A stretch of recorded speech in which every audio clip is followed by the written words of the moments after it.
My friends and I hiked in the woods and discovered the remnants of this colonial farm, untouched for over 200 years. We got our metal detectors out and immediately I scored this amazing two-prong fork from the 1700s. And as you can see, at one time it had a bone or ivory handle, which was a popular style of the era. Next I found this beautiful coin, a Connecticut State copper cent from 1787. Before the US Mint existed, some states including Connecticut made their own currency. Then Jim managed to find this Spanish silver 1 real coin in the middle of nowhere. Before 1857, foreign silver was legal tender and Spanish silver was the most popular. Then I dug half of a saddle strap guide, a decorative piece used to guide the leather strap on a saddle during the 1700s. Not even 2 minutes after, I found this really worn coin. It turned out to be a Louis XIV 6 deniers coin from about 1710. It likely came here from French Canada, and to find a 300-year-old coin around here is just incredible. It's crazy how a dot on an old map can lead to such amazing historic treasures. Today I decided to go scuba diving in this deep, dark, alligator-infested abyss in search of what people left behind at this plantation over 300 years ago. While exploring along the bottom, the first discovery I made was this gorgeous piece to an English wine bottle. Most of the glass at this site dates from around 1680 to 1750.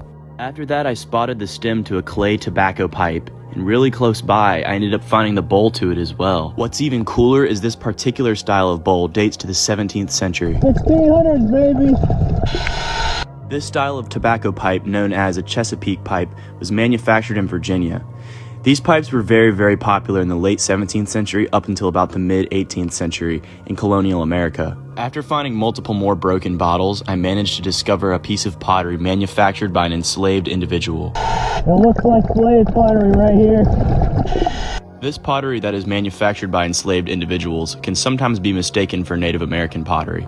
Alright guys, so I'm out here in the creek today. Sky and I are doing some sifting for colonial relics.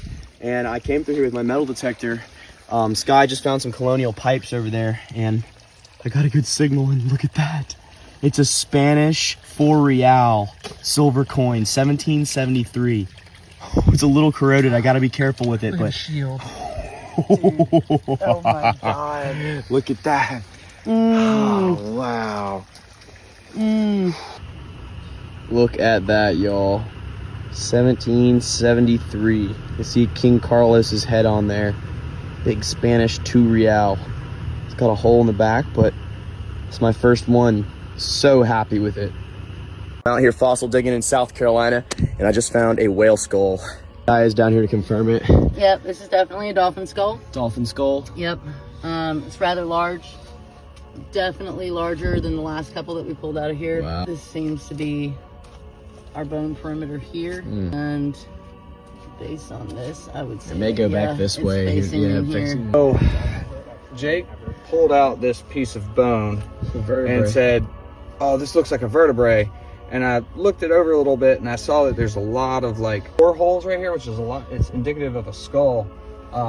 This came from right here, right? Mm-hmm. It's Yeah. all from right there. Yeah. This is the back of the skull, and the rostrum, so the snout, is heading that way. Okay. And so this might be like back here where the ear bones and the eye sockets were, and then the snout's heading that way, because this looks like it could be there's literally could be a blowhole right here. Oh, wow. That's why that void's right here. Later that day, my buddy and I helped move the mandibles to this gray whale into the lab. I wanted to show the process of how these skulls are removed. Each piece is wrapped in tinfoil individually, and then, over the process of years, the skulls are reconstructed. The particular skull I found may not be ready for a few more years, but I'm so excited to see how it turns out. Here are a few more skulls that Sky, Palmetto's paleontologist, is working on reconstructing. Just amazing work.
we got? Looks like it's gonna be my fifth 3-inch Salus. Dude. Oh, Dude.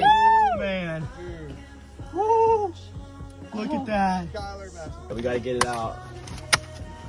Watch there be another one next to it. Oh my god. It's well over 3, I think. Oh! Pop it.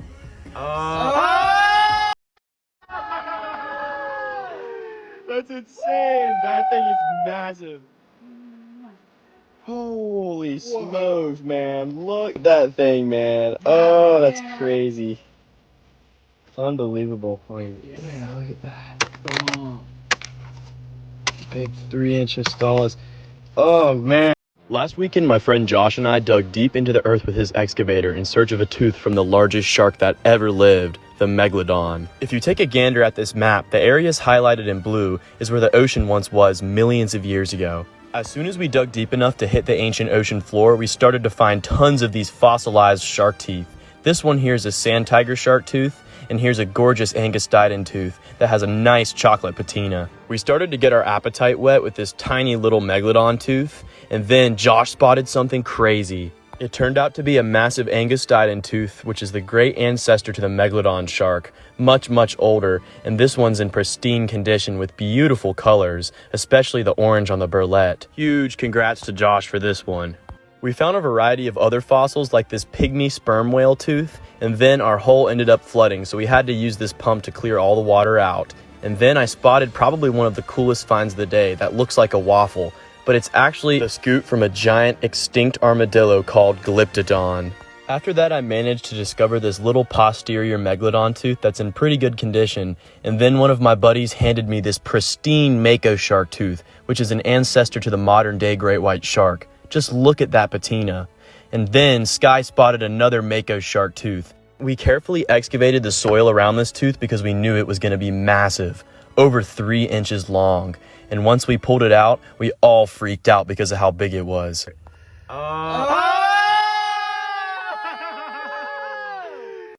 This tooth ended up measuring 3.1 inches, and this is about as big as this species of shark would get.